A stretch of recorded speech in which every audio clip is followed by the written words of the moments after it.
Hello, good morning, everyone. John Henry Soto here. Welcome. Today, we're going to be talking about the artist and can an artist eradicate anything evil in the world?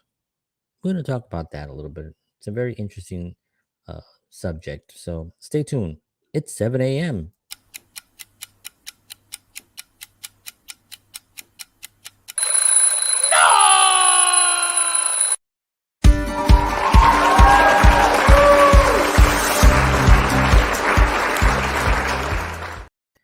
All right.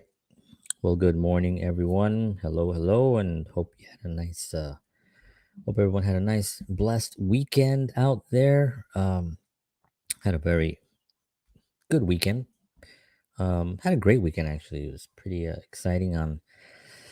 On Saturday, we had my daughter's birthday party. Although her birthday's in February, but in February it was one of those um, weeks where it just snowed every week, like like a foot for like a couple of weeks in a row, and it was difficult to have people over and to have a party, and it was really cold. And it happens usually with her birthday. So we always say, well, you know what? Why don't we wait until we get better weather? And we couldn't have asked for better weather. Saturday was beautiful, just gorgeous. So she had a really nice get together with some of the friends at her homeschooling from her homeschooling group, and we had a great party and a really good time. Um, we also had yesterday. We started some tap dancing lessons that I did that I decided. I asked my daughter. I said, "You want to do tap dancing lesson?" And she was like, "Yeah." So I said, "All right." So I look. There's a school here, Javier Martinez from the Latin Groove Academy, Dance Academy here in Bayonne, New Jersey. It has a wonderful space and a wonderful instructor named Danielle, and just really great. And they were both guests on my last show, the owner as well as Danielle, the instructor. Um, and we had a great time on the show. So it always stuck in the back of my head. So I finally decided to pull the trigger on that, and we went in and we had our first lesson yesterday. And it was a lot of fun, very challenging because it's the first time I've ever put on any tap shoes. But we both had a good time, and so that was really cool. And it kind of leads us into our subject for today, which is about the artist. Right now, I was reading an article, um, and let me see if I think I have it here. It was an article by Steve Immer, uh, Emerman. That's his name, Steve Merman from the United States, and it's from a artworkarchive.com. It's a blog that he has, and I was reading that, and I just thought it was kind of interesting subject. He's talking about artists, the painting artists. Like my wife is an artist. This is one of her originals on a mug that you can get from yourwholesomejourney.com. A little shameless plug there for my wife. Um, It does make the coffee taste better, just so you know, when you have it in nice art mugs. Um, and he's an artist of that type, painter. But I was reading this and I thought, you know what, this kind of relates to any artist, any creative, spiritual being in a body that roams the earth. And I thought, maybe I'll use this as a subject. So here it is. We're going to discuss it. I have a few points that I'm going to be um, unveiling here, and then we'll discuss. If anybody has any questions or any input, please just feel free to add it into the comments. Always remember to please like, subscribe, and share my this show if you like it, and if you think others might like it. I'm here every morning at 7 a.m. live on these channels. I'm on YouTube. I'm on Twitch, as well as my Facebook page, and on the I Love Bayonne page. So welcome Bayonne, New Jersey. Um, all right. So one of the first thing we're going to talk about is how an artist is a vehicle for expressing universal emotion, right? So basically, sometimes it's difficult for everyone to kind of communicate their emotions to the world. It's the job of the artist to really kind of be the vehicle that does that, and kind of shows you something that's going to that you're going to look at, or you're going to listen to, or you're going to watch a film on, and it's going to really be able to help you express something and help you deal with an emotion that maybe a person is uncomfortable expressing. And it happens with everyone. It's not just the artists to people who are not particularly in that field. It happens to from art to artist to artist. You know, I'll listen to a piece of music and I'll be like, oh my gosh, that is just beautiful. Or I'll listen, or I'll watch a film that completely inspires me, and it really helps me express something in me. Have you ever, if you're an artist out there, or not, or if you're not in that, I think everybody's an artist, by the way. That's my, I hate when I say artist, and I think everyone has creative abilities in them, right? You just have to explore it. So, but have you ever just been watching something or listening to something and it makes you feel like you can do something incredible? Like you have a sense of like, you know what? Why don't I write something like that? Or why don't I should play a character like that? Or this made me feel like I can really accomplish something else. And you just get this feeling. It's almost like it's a euphoric feeling, you know, of joy.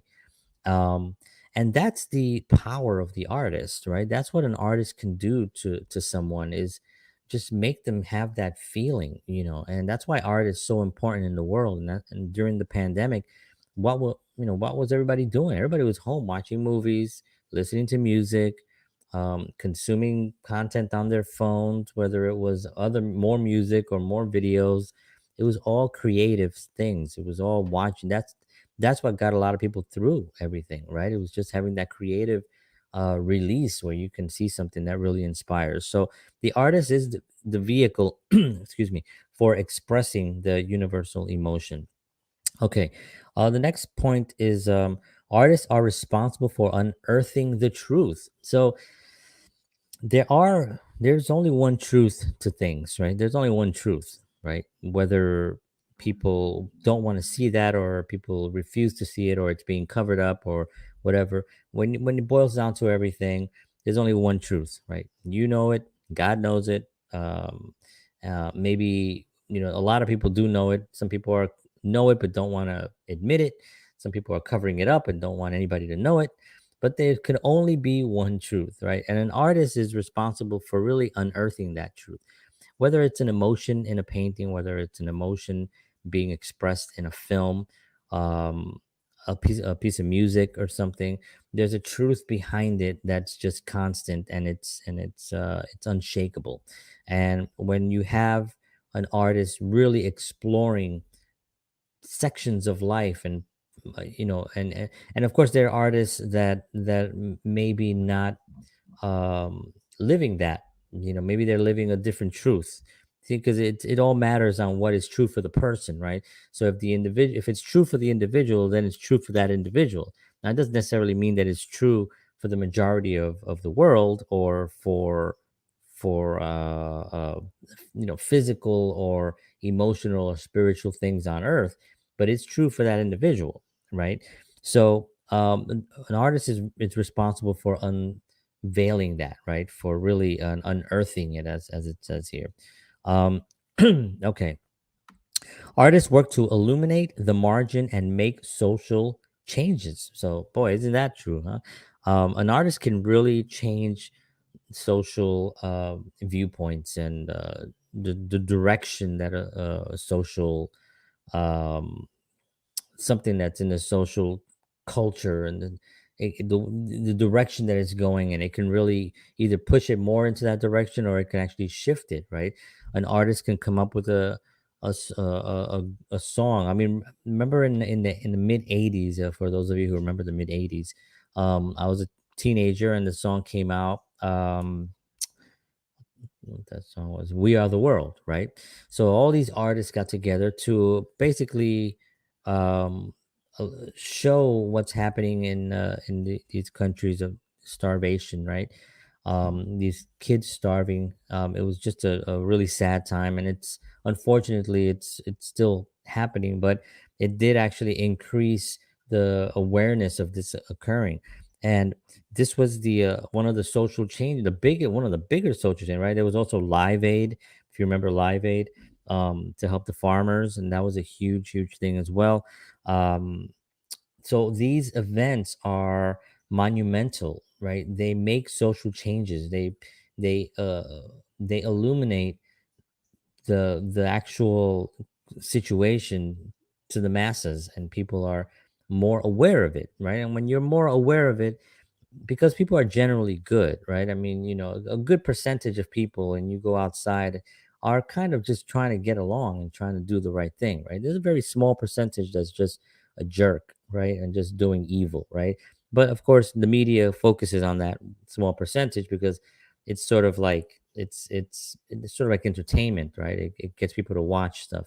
Um, and but a majority of people are trying to get along, right? So when you really focus on social changes as an artist, you know you can really make a huge impact into the world, and you can see that happening, throughout the world right now.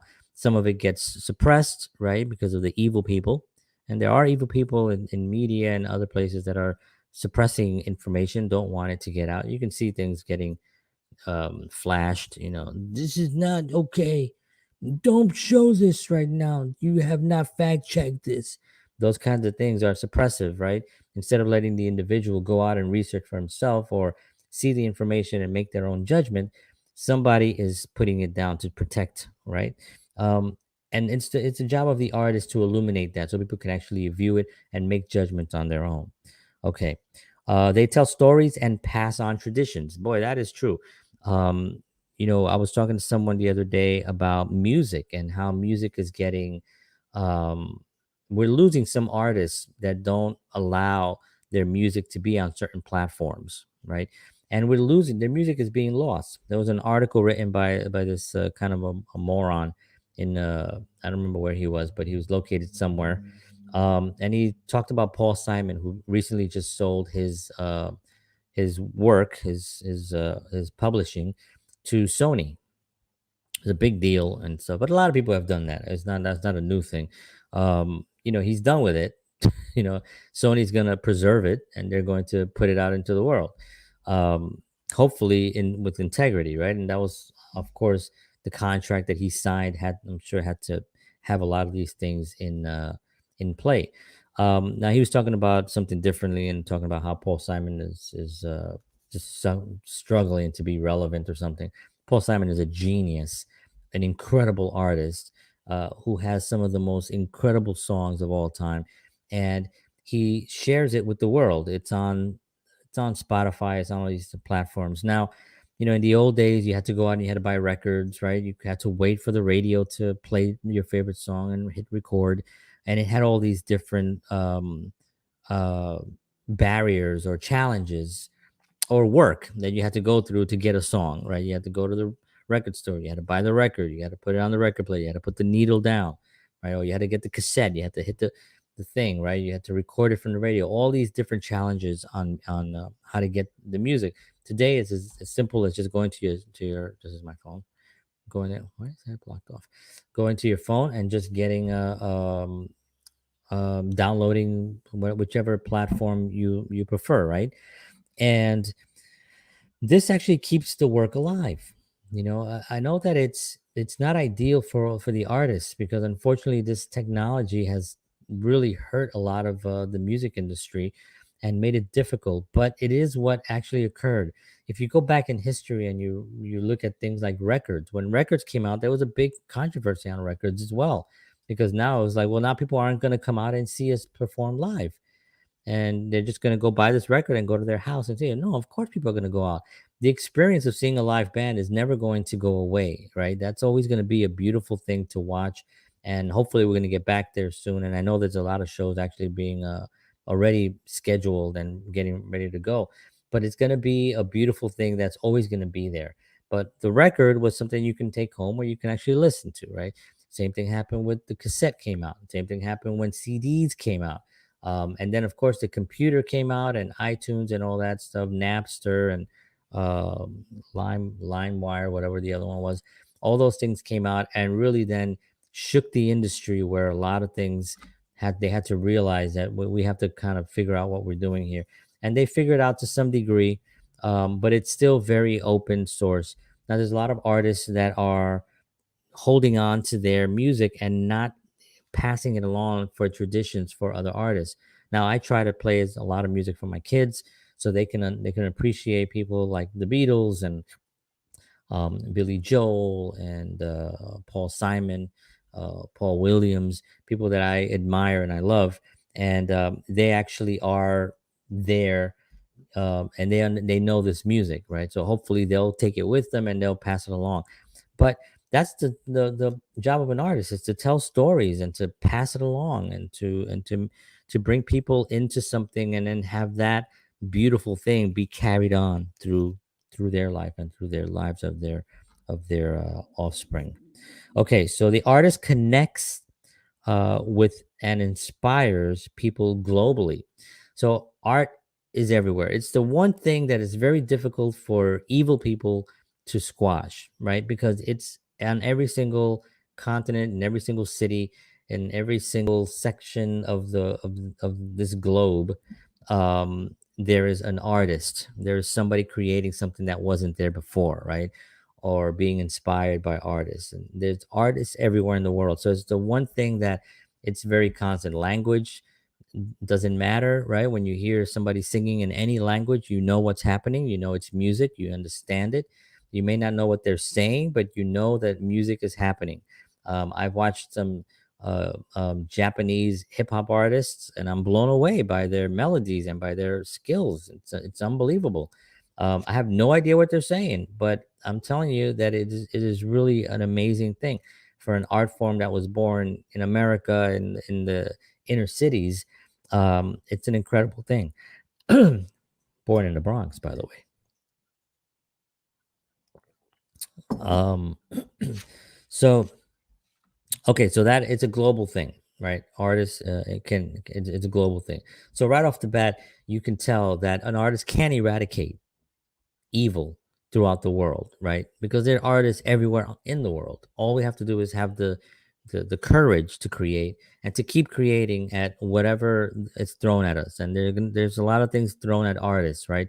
Money is pulled from schools, art programs. It's the expressions that are suppressive, that the starving artist, which is nonsense and a lot of BS. All those things are out there for us to have to fight through, and that's the responsibility of the artist to do that. But it is global, so that's a very important fact, that it's not like artists is in one section of the world. No, it's a global thing. Artists record and preserve human history. I think I talked a little bit about that, with traditions. um, Artists offer messages of hope, and that's I talked a little bit about that. I mean, that is the whole point of the artist, is to create something emotionally that will give that person hope, right? Well, when you hear that piece of music and you feel like, wow, I can change the world today, and you feel really just happier, you maybe started the day off a little bit rough, and you put on some music and you just suddenly felt better, right? They are the ambassadors of the natural world. Artists create a sense of community, and boy, that is very, very true. An artist can definitely come together and bring people together, with any art. Whether it's a musical group here, like here in Bayonne, we have a gentleman named Terry Young who works with the UEZ here, the Urban Enterprise uh, Zone, something like that. And they do a lot of events here in Bayonne, New Jersey, where they do live shows, and they have groups going around to about, I don't know, I think it's about 15 to 20 different restaurants where they perform every Friday. There's like 4 or 5 of them performing. Now, of course, that didn't happen during the pandemic, but it did happen a few times last year, late last year, and it's starting again this year as well. So that brings a sense of community to the community, a sense of an artist. They create a sense of community, right? And it's a wonderful thing to have that community there, because you have a safe place to go to. You also have safe people to talk to about certain things that you're trying to accomplish. So you can create like-minded people based on that, right? Let's say I wanted to do a concert, which I do. I want to, at some point, I want to produce a major concert in Bayonne, New Jersey, right? For as long as, until, for while I'm here, I want to be able to put something together with all these wonderful artists that I've met and have a show, have like maybe four artists, maybe three artists or four artists perform on a large stage. We have a beautiful amphitheater here in downtown on 16th Street, and it's just a great space. And have a concert. Just have a concert, and have just have the artists bring tables where they can sell their merchandise on the side, and then just do that as a regular thing, because I think music will always bring people out, and music will always be the center point whenever you go to any carnival or anything. It's the music that you go that gets you there. It gravitates. um People gravitate to it, right? Excuse me, let me get a sip of my coffee in my mug created by my wife. Yourwholesomejourney.com. She's gonna laugh. She doesn't watch my show, but anyway, I'll tell her I did that. So this is the beautiful thing about creating a community of artists, is that you can always have a group to go to that's gonna have solutions and um, viewpoints, and they all have the idea of wanting to express and put beauty out into the world. And what greater thing to be part of a group that has that as their goal, right? Think about that.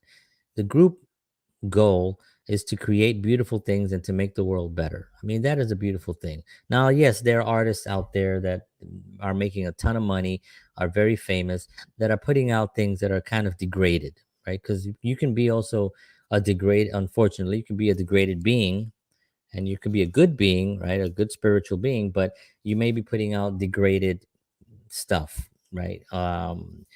You know Songs about filthy things, and things that really are very, there's not much left to the imagination. An artist should make someone think, right? Make someone feel something, and have a viewpoint shift, not just look at it and say, oh yes, that is that, and it should create something. So yes, we do have that as well, but generally, overall, artists have a great sense of community. They want to inspire people. They are unearthing the truth. They are making social changes. They're passing on stories and different traditions to people, and it is a global activity. That's a beautiful thing, because art is global. It's probably universal. Not probably, it is universal to create as a spiritual being. So that's my spiel, folks. I hope that did something for you. I hope it provided some value and maybe gave you some insight into the artist's mind. And if you're an artist out there, please let me know what you think in the comments below. Send me messages at johnhenrysoto@protonmail.com if you have any questions or any suggestions. Thank you, everybody, for tuning in. I will see you all tomorrow morning. Make today great. Do things that you love. Take care of yourselves.